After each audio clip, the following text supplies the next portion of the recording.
All right, what's up, everybody? Welcome back to another episode of Greetings from the Garden State, powered by the New Jersey Lottery. I'm your host, Mike Ham. We are here in Avenel, New Jersey today at Xperience Kitchen and Cocktails with Chef Angel Rivera. Chef, welcome to the show. Hello, hello. Well, it's good to have you here. This is a cool place, never been, but I'm excited to kind of get into the weeds a little bit and tell your story and tell the story of like what this place is all about. Okay, yeah. So let's jump into it. My name's Angel. I'm a Jersey boy. Grew up in Woodbridge, Perth Amboy, Central Jersey. Yes, Central Jersey exists. I'll live and die by that kind of thing. And just as a Jersey boy himself, listen, I come from an extensive background. When I say by that, I'm personally Filipino and Puerto Rican. My wife is Indian. I have best friends that are Mexican, Jamaican, and a little bit of a mixed culture. And if you're from Jersey, to New York, the whole area, you understand that is Jersey life itself. Yeah. So from there, growing up as a Jersey boy, I went to school in NJIT over in Newark. Okay. Actually went to school with a science background in engineering. That actually wasn't my forte, and unfortunately, I learned that about third or fourth year in.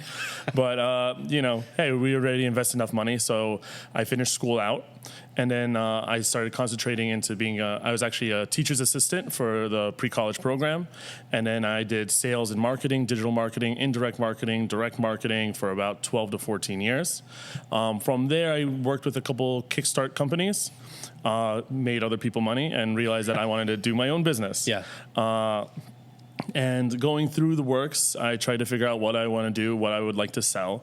And through a couple mishaps or through conversations through friends, it ended up being about food. Even though it's one of the most, how do you say, dangerous, I guess. Like the risks are just off the charts. Yeah. In fact, they say only like 20 to 30% of the businesses succeed. Yeah. And it's one of the reasons why I withheld myself from joining into it. But with enough conversation from friends, they were just like, listen, like, how do you not think you're in that 20, 30%? Sure. Like, that's you, man. And where does that come from? So there's a lot to unpack in all the stuff that you just talked about. Yeah. So we're going to try to do my best to go through everything. But food, like, where does the love of food come from? Because you go from like engineering degree, and I heard you say like digital marketing and kickstart companies and different things like that.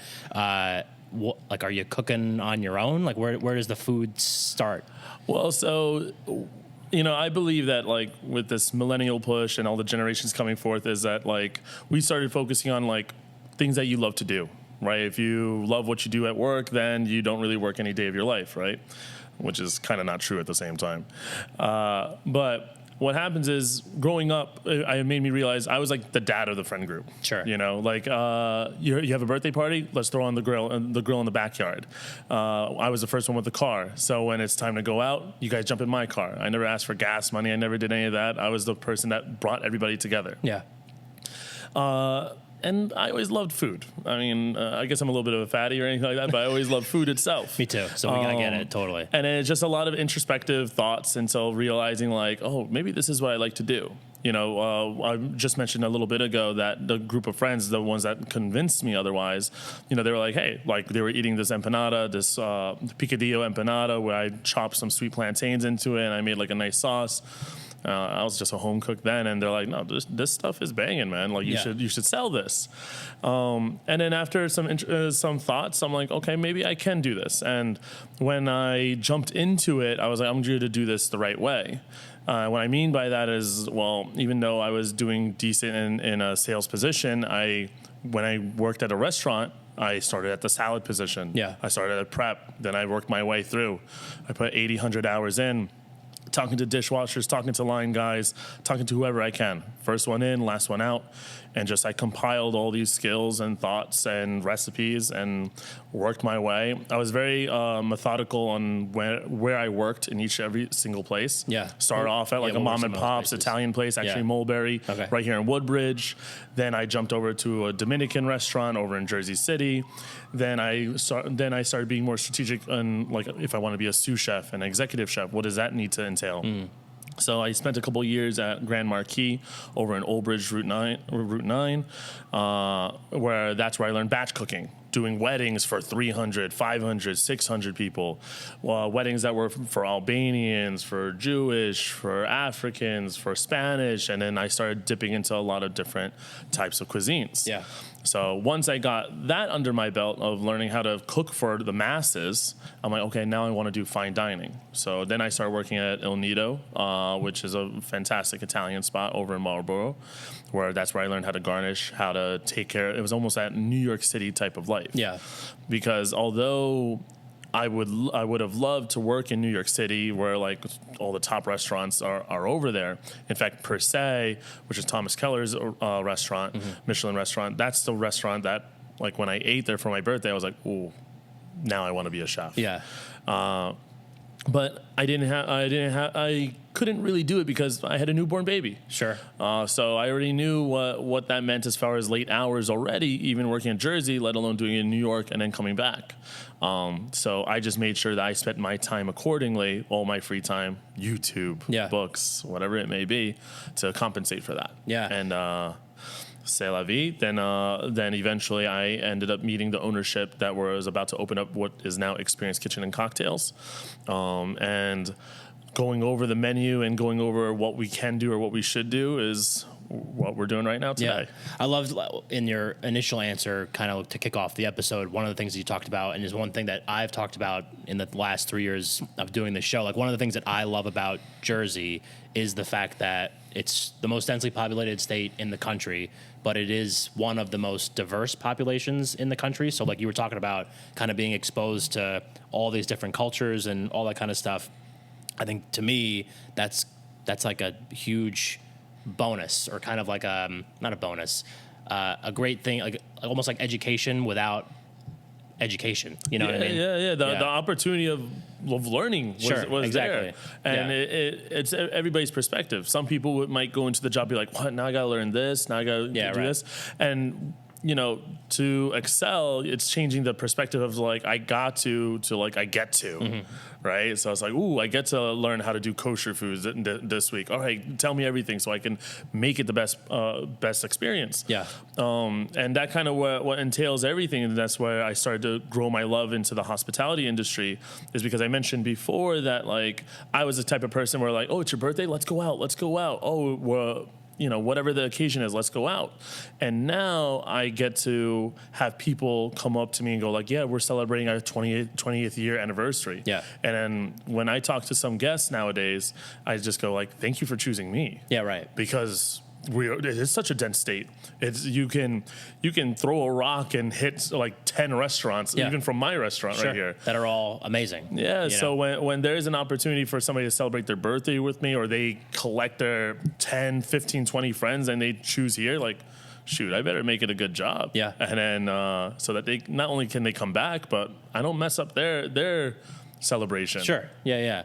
When you were towards the end of that, before we kind of got down this rabbit hole, you were talking about how, like, you know, your friends were like, oh, you could be that 20 to 30% that make it. So we've had, at this point, I don't know how many chefs we've had on the show. A lot. Right. And there's like a wide range of things, like people, backgrounds and different things about how people got into like an executive chef role and restaurant owners and all that kind of stuff. And some go like culinary school right after high school and then just kind of do that whole thing, like straight out of the gate.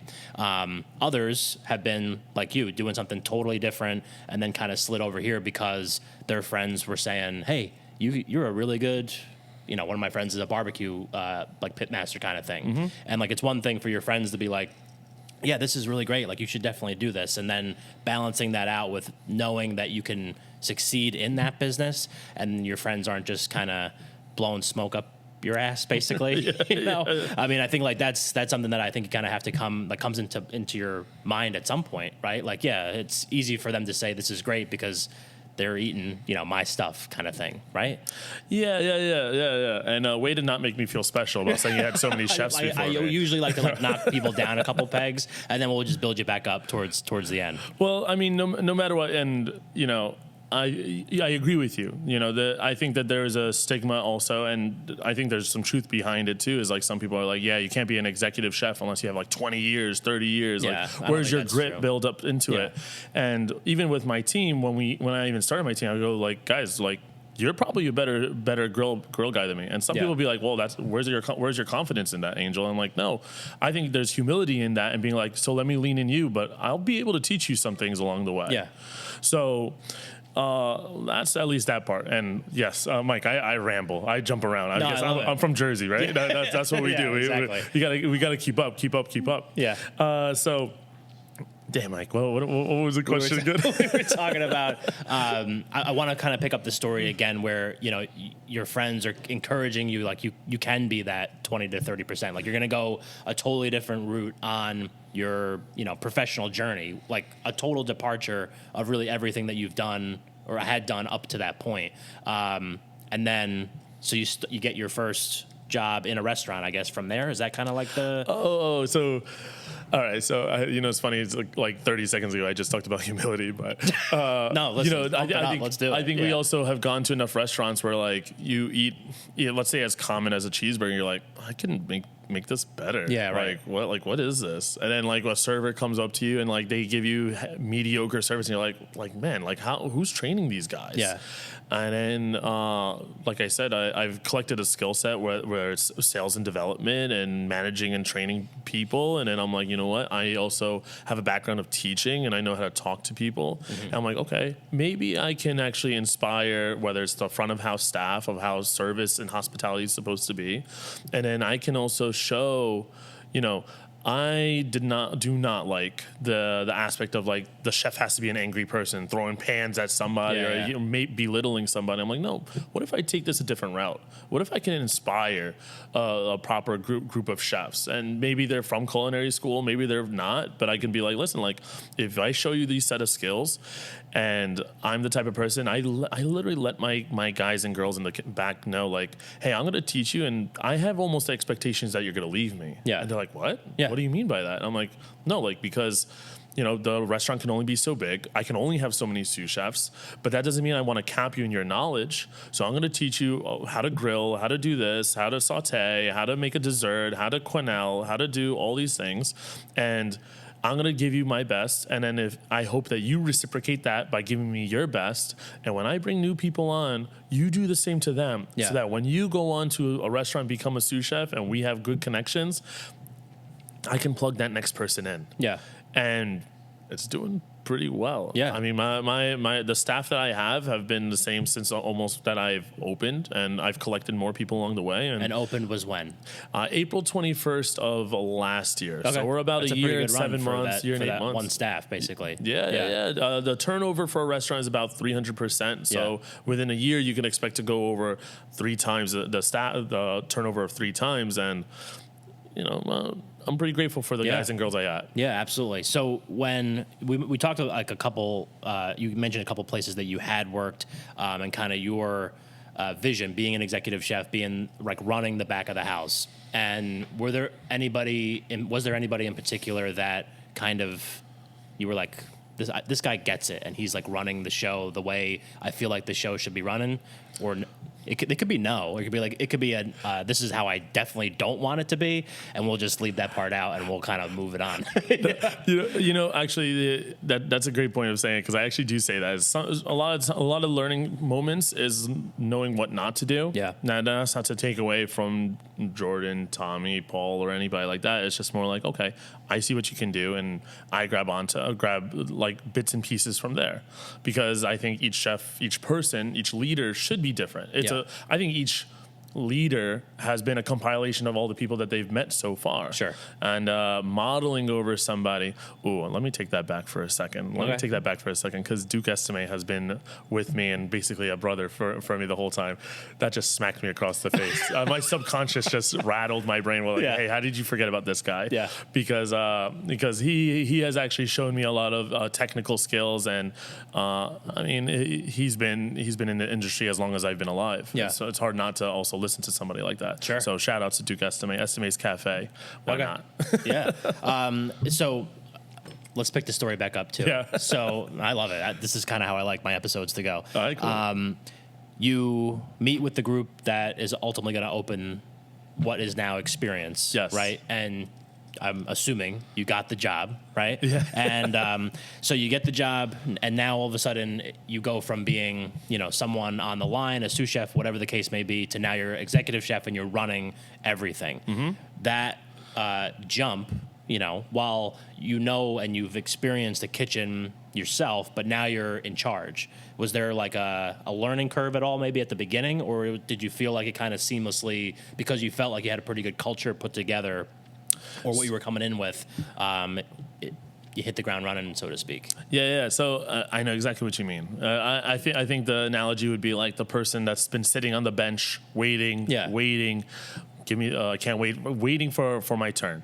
And when the ball finally got passed to me, or as a quarterback giving me the ball so I can start making plays, I started running with it. Yeah.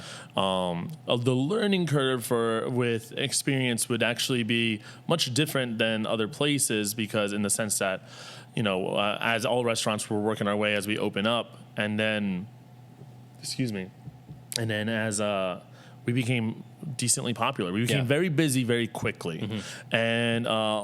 And then unfortunately, well, not unfortunately, this is the learning curve, is the staff that I had at the time, which is the staff I have now.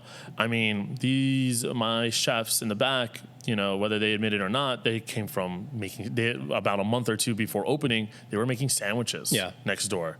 They were just doing like tacos from what they know from at home. They were doing pizzas. They were doing they weren't doing prime New York strips to temperature. Mm-hmm. They weren't dealing with fresh seafood from the Bronx and how to actually fabricate it properly, how to debone chickens, how to cook a lamb chop properly, and doing that.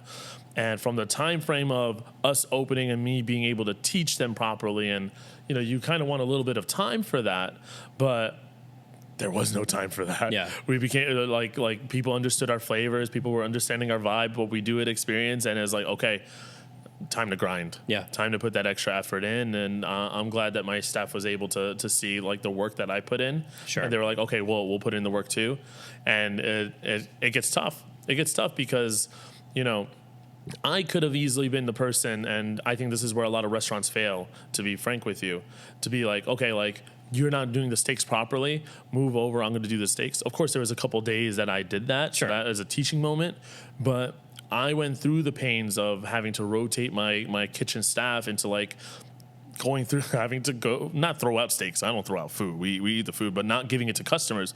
Compiling some of this on the side, the food that was not cooked properly or anything like that, not to temperature, not seasoned properly. And man, was that a headache to go through ownership when they're like looking at me like, "What, Angel? What the heck are you doing? You go there." I'm like, "No, this is the learning curve. The only way it gets better is they got to learn." Yeah, yes. Right. And now with my staff, I don't. So some kitchens they'll have like, this is my grill master. Like you mentioned before, grill master. This is my saute guy. This guy is my seafood guy, and that makes sense for a lot of restaurants. But for here and what I want to implement, I talked about them learning multiple skills. Well, what happens is because I have 4 or 5 people that can do a tomahawk to temperature, 4 or 5 people that knows how to emulsify a pasta properly, how to debone chickens properly, all those things, and they can rotate around. Now, if my sous chef, Manny or Louis, was like, "Hey, listen, like I have my daughter's birthday. This happened yesterday. Yeah. My daughter's birthday is on Sunday. I need off." And instead of being a chef that goes like, "No, I have 400 covers. I have 400 people coming in. I need you, Louis." Of course, it's one of my guys. Yeah, right. But I can be like, "No, you know what? Paula can take care of that portion. Alberto can. Manny can. Pedro can. Take off." And what happens now is my staff is like, "Oh man, this guy's all right." Yeah. I mean, of course, I don't say go out. I go like, "Hey, I needed you." Yeah. I looked intense to him. "I needed you, but go have fun with your daughter." But at least now though he's like, they have a life. Sure. And that's what I'm trying to implement into the professionalism of it. Yeah. You're not a slave back there. People want to understand that when they're back there and they're there for 10 hours, possibly 12 hours, sweating through the whole thing, taking care of 300, 400 people, that like when they need a break, they get that. Yeah. And maybe that's me going through the works, but yeah. I mean, I want to take care of my guys. For sure. You have to. And then that's why you're able to maintain a staff. Yeah. And you don't have that turnover. I didn't realize that I knew the turnover was high, but like a 300% turnover that's crazy. I don't know how old that data is, but it's data. Wow. Yeah, it is data. Okay. So I know we're going to try some food here in a minute, but I do want to make sure that we talk about like, let's paint a picture for people that haven't been to Xperience. It's a Saturday night. what's it like in here? Obviously, there's a lot of things going on. There's, I see a DJ booth set up over there. There's a full, cool-looking bar over on that side. Like, what's the experience like here? And then how does just follow-up question, because I know we're going to get there too. How does the menu match the experience of like the being in the space? So just the moments before going to Xperience, I collected my set of skills, and I was like, you know what, I'm ready to open up my own place. And then I met the ownership here, and they said, well, like, this is what we're thinking about our place as well. I'm like, okay, let's talk about it. And honestly, it's two worlds collide. When I always wanted a restaurant, and that's how this restaurant is right now as well, is, listen, I believe of having a party at the table. I'm not a big club goer, or any of that. I'm the type of person where I go out with my friends for having a good time. Mm-hmm. I have a couple cocktails, a couple drinks. I dance in my seat. If I have a little too many cocktails, I stand up and dance a little bit for like a minute or two, and then I sit my butt back down. Sure. But we're all vibing together, and that's what Xperience ends up being, is people coming out together, coming out for anniversaries, for birthdays, for a date night, and having a good time. It's a party at the table. So what happens is when people come in and they see the leather upholstery, they see the lights, they're like, what is this place? Is this a club? Is it a lounge? And no, it's honestly something different. What happens is that we keep a pretty tight dress code, because what happens is people come in for their birthdays, and the last thing I want is somebody dressing up to the T, and they look over the table next to them and they see somebody wearing dressed like me. Nike gray sweatpants or anything like that. Yeah. But we also understand what fashion is too. Not everybody has to come into a suit. I mean, shoot, some hats cost like $40, $45. Sure. There's Jordans that cost a couple $100. It's all about, are they fashionably sensible, right? So it's about setting up the expectations, because I want people to come in and not only are they having a good time, that they are eating properly. So I talked about having a party at the table, and I think part of that, though, is about the food and the drinks with it. I always say that people go somewhere for the drinks, but they stay for the food. There's plenty of times where I've gone out with some friends or my wife or anything where we have a drink. I'm like, all right, let's get out of here because the food sucks here. Yeah. And then we end up going somewhere where the food is good, the drinks, they don't have a liquor license. Yeah, right. You know what I mean? And nobody wants to have to drive somewhere after having a couple drinks. I'm like, listen, if we nail this down, we can have something special here. So when we have our cocktails, we have an extensive cocktail menu where all the drinks are basically as strong as we can make them. When I drink, I want to have 2 or 3 rounds and be nice. Yeah, right in the sweet spot. Yeah, because I don't want to be when I get up and dance, which is not a good sight. When I get up and dance, I don't want to feel the slosh of liquor going around my body. And then when I get the food, I want good quality food. I don't want just fried foods. Of course, fried food is good munchy food, but I also don't want to eat and feel bloated and be like, what did I just eat? Or the next day or later that night, feeling disgusting. So I make sure all our steaks are prime steaks. It's a halal-friendly restaurant, which means that there's no pork products or pork in the building at all. All our seafood I get from Hunts Point in the Bronx, New York, so it's where all the best seafood comes from for the New York restaurants. And then I make sure it's sensible. Fried rice is made from scratch. Mashed potatoes are made from scratch. It's quality.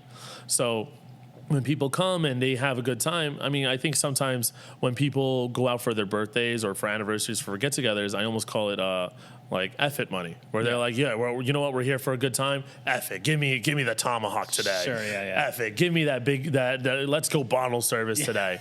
Well, the worst thing you want to do is you drop $200 on a steak or anything, and then you go like, what the heck did I just eat? That was damn it. Like you say F it, but the next morning you're like, oh damn it. So there's a combination so we got to make sure that there's good food and that there's good drinks. And then the next step was an entertainment aspect, because I believe since COVID, people are now more comfortable than ever to go out to eat. But unfortunately, they're also like, what else? Mm-hmm. Like, what else is there? Is the place beautiful? Is there some form of entertainment? And I think that the DJ concept, which we do have the DJ table, is not just somebody just standing behind the ones and twos. It's also somebody that's engaging with the guests. I believe, because I'm saying I believe because I don't have the numbers for it, but we're one of the best birthday celebration spots. The past Saturdays, we've celebrated 35, 40 plus birthdays. Yeah. And that's when they actually put the reservation and put that they have a birthday. Right, not the people that are walk-ins or they're too nervous to say anything, which I make sure my staff asks as soon as they come in. Mm-hmm. And it's that DJ that goes like, Alicia, I see you, happy birthday. You know, if you're here with your friends and you hear your name like throughout every like 15 minutes, 30 minutes, of course we ask if they're comfortable to hear their name. Yeah. But when you see that, it's another level of hype. Like, wow, like what are these people doing? Like, and then we mix it up. You know, sometimes we'll have a belly dancer, a carnival dancer, a live saxophonist, a live violinist, you know, because we keep that entertainment level up. And unlike other places, like we don't do a cover charge at the door. Mm-hmm. Like, you know, it's like come through and have a good time. Have a good time at brunch, have a good time at dinner. Because we're aware that people are coming out to have a good time. Yeah. You know what I mean? Outside of that, like YouTube is good enough where people are like, I know how to make pancakes at home. Yeah. Yeah, right. Like, so what else? Why am I going to you? Yeah, totally. Well, I'm excited to try some stuff. So why don't we take a quick break, get that set up, and then we'll kind of go from there. All right, cool. Let's get it. So this is the Greetings from the Garden State podcast, powered by the New Jersey Lottery. I'm Mike Ham. We're here with Chef Angel Rivera at Xperience Kitchen and Cocktails in Avenel, New Jersey. We'll be right back. The Mayo Performing Arts Center is the heart of arts and entertainment in Morristown, New Jersey. MPAC presents over 200 events annually and is home to an innovative children's arts education program. To see MPAC's upcoming schedule of world-class concerts, stand-up comedy, family shows, and more, head to mayoarts.org or just click the link in our show notes. All right, so we're back here with Chef Angel Rivera. So we have a plate in front of us, which is like literally, honestly, when I started this show, I didn't even think that I would get to try like all these crazy dishes and eat at all these like great restaurants all over the state.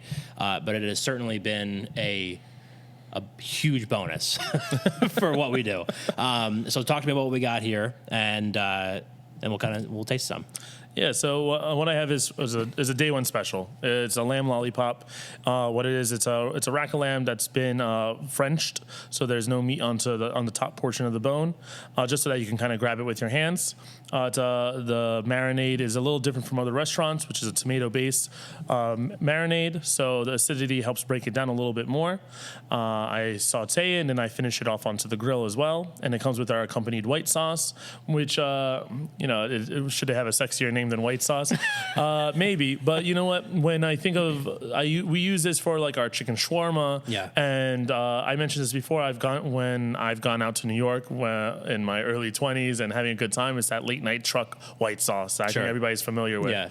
And you're not 100% sure what it is, but you know you like it. You smother it on there, and they smother it for you, and.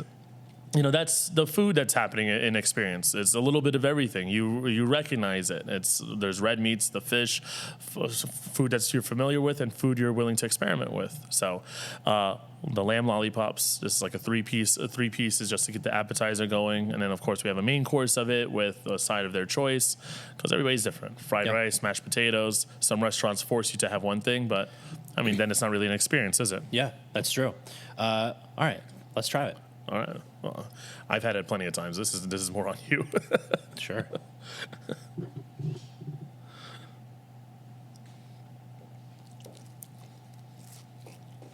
I got the wrong side. Thank you. Oh, wow. Really good. That's crazy. Just right off the bone. Yeah. Phenomenal. You saw it. I took it right out of the drawer too. Mm-hmm. Like I didn't pound. I don't pound or anything like that. Just cooked properly, right? Yeah. While we're talking about food, I'm gonna set this down so that I don't. While we're talking about food, one of the things that you and I talked about off mic before we even started, and how I knew that this was going to be a great episode, was the fact that you talked about how great food is here in Jersey and how a lot of people sleep on that, so can we kind of dive into that a little bit, and you can pump up Jersey? Yeah. I mean, that's listen, I'm an advocate for Jersey. I'm tired of us being the armpit of America or anything like that. When how can it be if we're so diverse? If I look around the room and I see so many different cultures, so many different ancestors of food that's coming through, like how's that even possible? I think what happens is everybody's used to like, let's go to the city, let's go to the city, let's go to the city. I mean, I think that's what Xperience is so good at, is that like, hey, you don't have to go to the city. And it's being proven. I think every single day I have people that's traveling over from Philly, from Delaware, from New York. I have buses coming from Bronx and Brooklyn coming over. You're telling me they couldn't go to one other spot on the way there? And they haven't gone to every spot in New York. It's because whether it's, the flavor that we do here, but the flavor as far as entertainment or the food itself, people are coming back, man. Yeah. And Tom's River, South Jersey. Listen, if I get South Jersey people to come up north and I can get North people to come down south, quote unquote south, like I said, Central Jersey exists, I'm doing the right thing, man. Yeah. Yeah. So that's I live and die by that Jersey's does have good food. Yeah. And that's where I want to put my foot down. Yeah. I 100% agree. And like literally for this show, we've gone everywhere. So I live in Bloomfield, but we've gone as far north as like Mahwah and Montague, as far south as Wildwood, like been to Atlantic City, we've been to Camden, we've been to Newark, we've been to Asbury Park, all these places. And just like the pockets of different food communities, like Jersey City, crazy food scene. Montclair, also very similar, like a lot of great food, like they're everywhere around the state. And I do think people sleep on it a little bit, and they're like, it's just. Well, yeah, and I encourage everybody to do so, to travel around towards Jersey, because what's great about Jersey, growing up in Jersey, you almost underappreciate it in the sense that like the Turnpike, Parkway, 280, Route 1, Route 35, Route 9 cuts through the whole thing. Yeah. I found myself like, just like a lot of other people, like growing up, you're like, I want to get the heck out of here. Sure. And then once you get the heck out of here, you're like, man, that was so convenient. Yeah. Yeah. like I wanted to leave Woodbridge, and then when I'm looking for a place to settle down, I'm like, well, I want to be able to work in New York if I have to. I want to be able to work in Philly if I have to. And there's a lot of business, and it's the most dense state is New Jersey.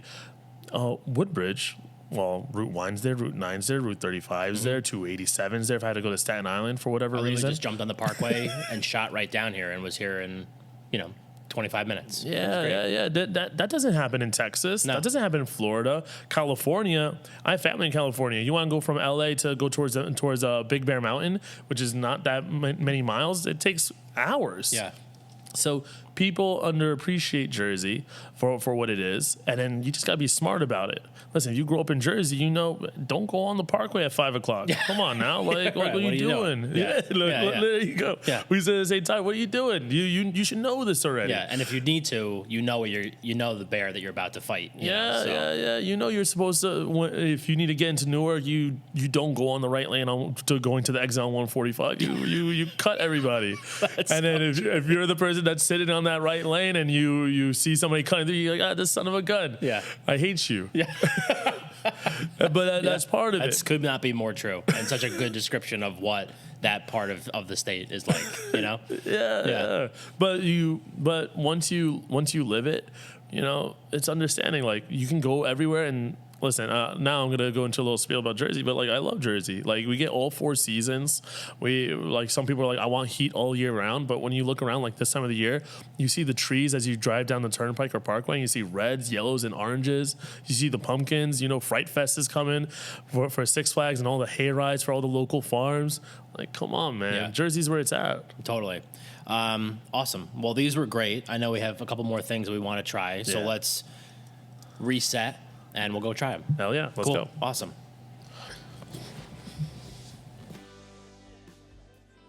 Looking to buy, sell, or rent in Monmouth or Ocean counties? Megan Carroll of RE/MAX Elite brings local expertise and personalized service. Megan will make your real estate process smooth and stress-free. Bringing Southern hospitality to the Jersey Shore, call Megan today at 732-508-7402 or visit her website at mcsellsbythesea.com. All right, so second plate out. We got, talk to me about what this angry looking fish is looking right. He's like looking right at me. So, listen, I'm half Puerto Rican, so this is a whole fried red snapper. It's a fish that's available all year round, and it's something that speaks to me at home. When you go to the island in Puerto Rico, one of the main things that you get is a whole fried fish. The difference I did is that I put a glaze of like this Thai sweet chili onto it. Like I said, keep it simple. It's in a flour dredge with some thyme and other seasonings.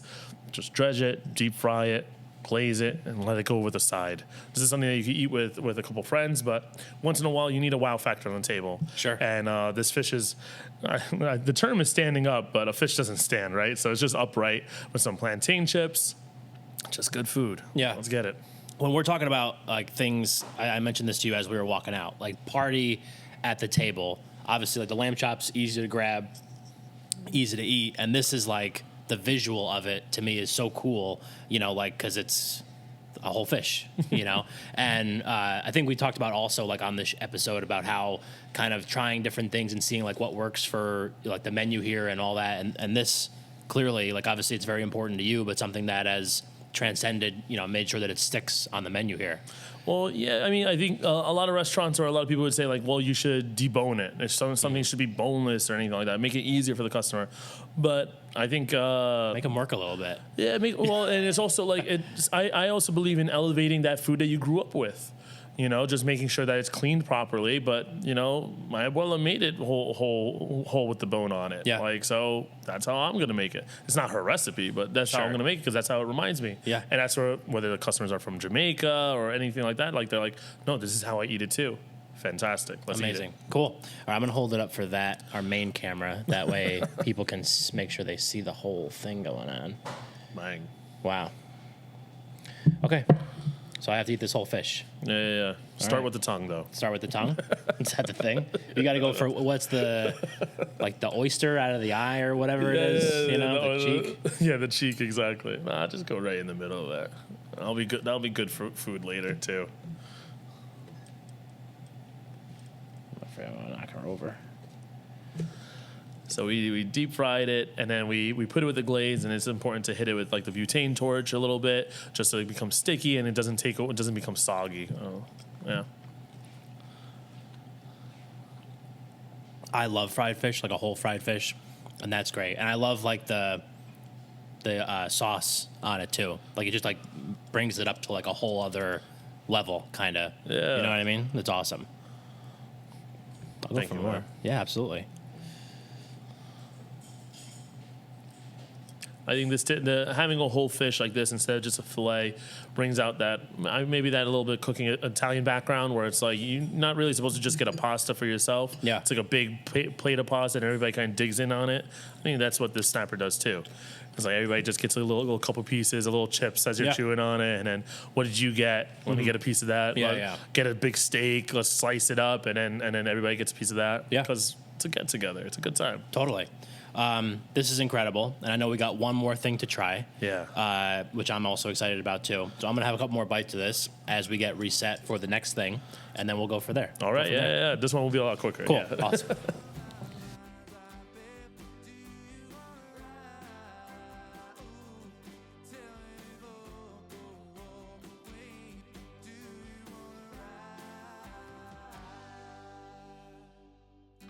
Okay, dessert now. Party on the table. Love it. What do we got in this little cool, like a Le Creuset pot kind of thing? Yeah. This is the newest member of our family, Hennessy Peach Cobbler. Okay. Topped off with vanilla gelato. I make all our gelatos in-house. I had a fantastic mentor pastry chef, Lorraine, teach me about gelatos. So I do so many different gelatos, but this one accompanied with the peach cobbler and Hennessy. That's it. Cool. You got a candle lit, and we're losing it, so I'm gonna blow it out. Yeah, that is going. I don't know. It's sinking. It's going real in there. quick. All right, here we go. There you go. All right. Happy birthday to me. Yeah. All right, we'll give it a shot. Oh, I just saw that steam. Be careful, please. Yes, I will. So I used donut peaches. Just because I wanted to. Sure. It looked good. Yeah. A little bit of orange zest for acidity. Keep it clean, keep it nice. That's phenomenal. That's really good. And you said that's the newest or a new member of the menu, right? Yeah, like it's what's today? Monday. 3 days old. Yeah. It's a brand new baby. Sure. So, I know we're getting close to the end of this episode, and I am curious. One thing I am curious about is like talking about the menu and going through all these things, and like the lamb chops have been a day one staple, right? This a new thing. Like, are you constantly trying to like, you know, add things, take things out, see what works, see what doesn't? Is it kind of like an evolving menu? Is the menu pretty? static, I guess? Or No, like you got your heavy hitters, like your mainstays, so to speak? Yeah, it's the mainstays. I think it's all about adaptability, seeing who's coming in and understanding like, okay, are we having more date nights? Are we having more birthday celebrations? It was just, I guess there's a lot of Virgos out there, but so there was a lot of Virgo birthdays. So it's like, okay, so what are the groups that are coming in? There's a lot of groups of 6, 8s, 10s coming in. Okay, let's change our food into a little bit more of sharing platter foods. Yeah. Actually, this past weekend, it was actually less big groups and a lot of two-tops, a lot of tables of twos, a lot of dinners, a lot of anniversaries. Okay, let me change it up. I think that's fun, man. Yeah, it's fun for me. It's fun for my guys. It's fun for my guys and girls to change things up. It's good for the staff to feel different. You know, would I like to be a hoity-toity place that has a different menu every single day? Maybe, not really. It sounds like I have a lot of work already. It sounds like a lot more work kind of thing. But you know what? But what I'm also striving for is consistency, so that like if they come in for this Hennessy peach cobbler, when they come in 3 months from now, it's about the same thing. Yeah. But you know, peaches are kind of rounding out the end of the season, and I'll change it up to a different fruit. So to say that things are static. Nah, I don't want it to be static. That's complacency. Yeah, and getting people, because they know they're always going to have a good experience here. They know the food's going to be good, and like you build that trust and like the community of people that are coming back here and telling their friends and all that kind of stuff. I think that's the most important thing, and kind of making sure that when somebody walks in here, it's like everything that we talked about throughout this episode. It's on point, from start to finish, front of house, back of house, the whole thing. Yeah. If people come in an okay mood, we put them in a good mood. If they come in a good mood, put them in a great mood. If they come in a great mood, make them ecstatic. Yep. That's what it's about. Exactly. All right. So I want to thank you for the food, for joining me on this episode. Everything was phenomenal. And this was a great episode. Thank you to Amber for setting it up. We appreciate that. So if people want to learn more about Xperience Kitchen and Cocktails, they want to learn more about you, where are some places they can go to do that? Well, Xperience itself is in Avenel, New Jersey, which is part of Woodbridge, right here in Central Jersey. Myself, my handle is always_umami, something I always love. Umami is like another word for savory. Yeah. And that's me. I'm always savory. And of course, we have our restaurant handle as well, Xperience NJ, just without that E in the beginning. You can pretty much find me here every day, to be honest. Perfect. So we'll make sure we put the links and everything in the show notes. People can go check it out. Reservations, all that kind of stuff. That's website, I would imagine. I heavily recommend doing a reservations. Yeah. Whether it's on the website or calling in. You have to call in for the big groups because so that we can coordinate accordingly. Yeah. We have packages. We've set up decorations. I've set up shuttles for people to come over. Yeah. Like, we really try to customize as much as we can because, if nobody else is doing it, why not us? Yep. So definitely hit us up. Cool. Awesome. Well, again, we'll put the links in the show notes. People can go click it, check it out, learn more about you, learn more about Xperience. Thank you so much. Absolutely, I appreciate this. It was a lot of fun. Again, this has been the Greetings from the Garden State podcast powered by the New Jersey Lottery. I'm Mike Ham. He was Chef Angel Rivera. We were here at Xperience Kitchen and Cocktails in Avenel, New Jersey. Thanks for listening, and we'll catch you next time. Bye.